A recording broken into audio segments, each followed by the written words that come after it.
রয়েছে মানবজমিন লাইভে, সঙ্গে রয়েছে আমি মারুফ হাসান। এই মুহূর্তে জাতীয় শহীদ মিনার থেকে সরাসরি যুক্ত রয়েছে। এখানে শিক্ষার্থীদের পূর্ব ঘোষিত যে গণমিছিল কর্মসূচি, সেই গণমিছিল নিয়ে রাজধানীর বিভিন্ন প্রান্ত থেকে শিক্ষার্থীরা এই জাতীয় শহীদ মিনারে এসে জড়ো হয়েছেন এবং এখান থেকে তারা বিভিন্ন ধরনের ব্যানার, ফেস্টুন প্রদর্শন করছেন, পাশাপাশি স্লোগান দিচ্ছেন। এই মুহূর্তে কিন্তু বৃষ্টি চলছে, তবে শিক্ষার্থীরা বৃষ্টি উপেক্ষা করেই তাদের এই কার্যক্রম চালিয়ে যাচ্ছেন।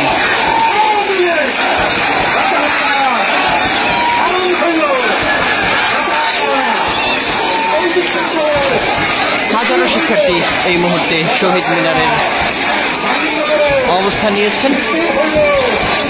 রাজধানীর বিভিন্ন বিশ্ববিদ্যালয়, কলেজ থেকে শিক্ষার্থীরা আজকের এই কর্মসূচিতে অংশগ্রহণ করেছেন।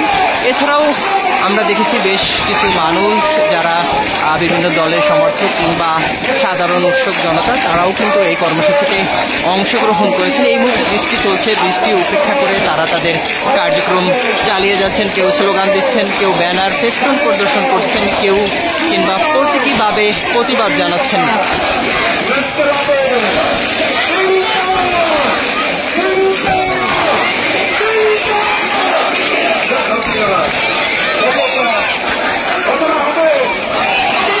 শহীদ মিনারের এই এরিয়াটি জুড়ে প্রতিটি সড়কে একেবারে যদি আপনাদের দেখাই, সম্পূর্ণ শহীদ মিনার এরিয়াটি জুড়ে শিক্ষার্থীদের অবস্থান রয়েছে।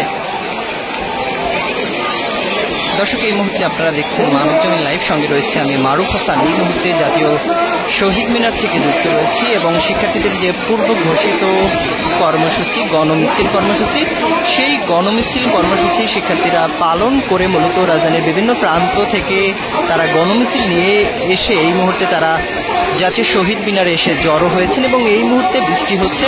বৃষ্টি উপেক্ষা করে শিক্ষার্থীরা এখানে একটি সমাবেশের মতো করছেন এবং হাজারো শিক্ষার্থী, পাশাপাশি অনেক অভিভাবক রয়েছেন এবং বিভিন্ন মানুষ তারা এই সমাবেশ কর্মসূচিতে অংশগ্রহণ করেছেন এবং তারা তাদের এই যে কার্যক্রম সমাবেশে সেটি চালিয়ে যাচ্ছেন।